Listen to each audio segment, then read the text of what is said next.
నారాయణపేట్ కొడంగల్ ఎత్తిపోతల పైన రైతుల పోరాటానికి సంబంధించి మీ పార్టీ స్టాండ్ ఏంటండి? ఇప్పటికే అక్కడ రైతులంతా కూడా నిర్వాసితులు అవుతున్నటువంటి రైతులు వాళ్ళకు కావలసినటువంటి అంటే 2013 చట్టం ప్రకారం అక్కడున్న మార్కెట్ రేటు కంటే 3 అంతల రేటు అదనంగా ఇచ్చి ఆ భూములు తీసుకోవాలనేటటువంటి పద్ధతుల్లో ఆందోళన జరుగుతుంది.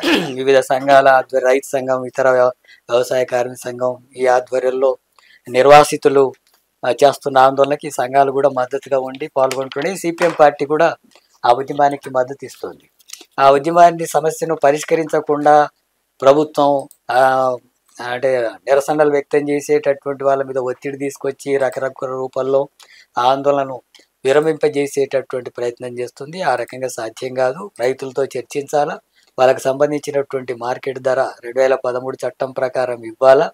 ఆ రకంగా చర్చించకుండా, పరిష్కరించకుండా కేవలం మాటలు చెప్పి మభ్యపెట్టి ఉద్యమాన్ని అణచివేస్తామని చెప్పే ప్రయత్నం చేస్తే కుదరదు. రైతులకు సిపిఎం పార్టీ పూర్తిగా మద్దతు ఇస్తుంది. ఆ సమస్య పరిష్కరించాలని చెప్పి ముఖ్యమంత్రి రేవంత్ రెడ్డిని కూడా డిమాండ్ చేస్తున్నాం. ఆయన సొంత నియోజకవర్గంలో కూడా ఈ నిర్వాసితులు ఉన్నారు. ఆయన సొంత నియోజకవర్గంలోనే నిర్వాసితులకు సంబంధించినటువంటివి 14 లక్షలు అట్లా తక్కువ 10 ఎకరకు తక్కువ అమౌంట్ చెప్తున్నారు. ఆ రకంగా కుదరదు. మార్కెట్ ధరకు అనుగుణంగా 3 అంతల రేట్లు పెంచి ఇవ్వాలని చెప్పి సిపిఎం పార్టీగా డిమాండ్ చేస్తుంది. అదేవిధంగా తెలంగాణలో బీఆర్ఎస్ మాజీ ఎమ్మెల్యే గువ్వల బాలరాజ్ బీజేపీలో జాయిన్ అయిన పరిస్థితి చూసినాం. దానికి సంబంధించి ఏం కామెంట్ చేస్తారు? గువ్వల బాలరాజు నాగర్ కర్నూలు జిల్లా అచ్చంపేట మాజీ ఎమ్మెల్యే బీజేపీలో చేరడం అనేటటువంటి జరిగిందని ఈ రోజే చేరినట్టు కూడా మీడియా ద్వారా తెలుస్తుంది.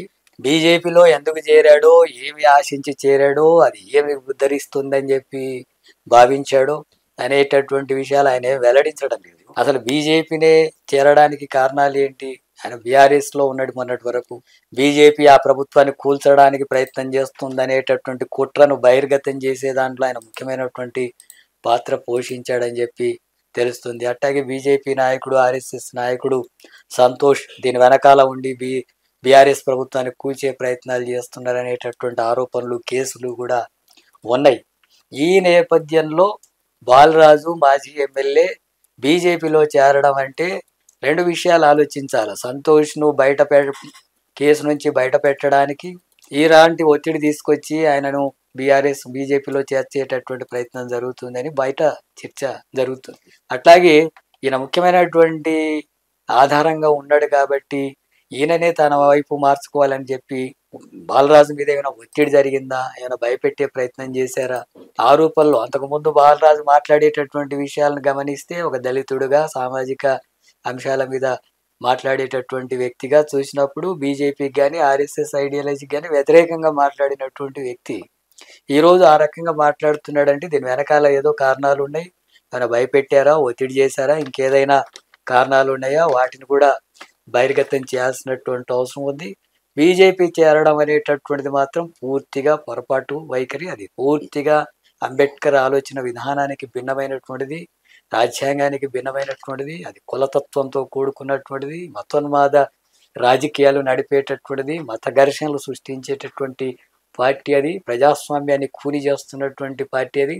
వివిధ రాజకీయ పార్టీలు, ప్రతిపక్ష పార్టీని కూల్చడం, చీల్చడం, కేసులు పెట్టడం, భయపెట్టడం ఇలాంటి చర్యలకు పాల్పడుతున్నటువంటి పార్టీ అది.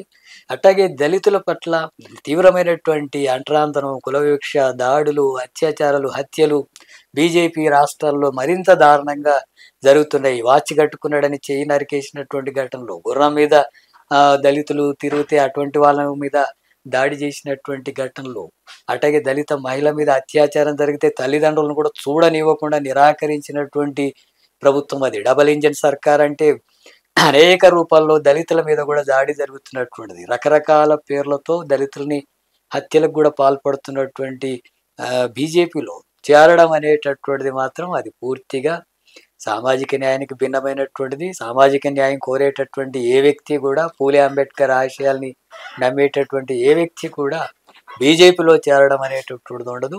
ఆయన చేరడం అనేటటువంటిది మాత్రం దురదృష్టకరం. ఇటువంటి పద్ధతుల్లో చేస్తే సామాజిక తరగతులు కూడా ఆయనకేం మద్దతు వ్యతిరేకంగానే ఉండాల్సినటువంటి పరిస్థితి ఉంటుందని చెప్పి భావిస్తున్నాను.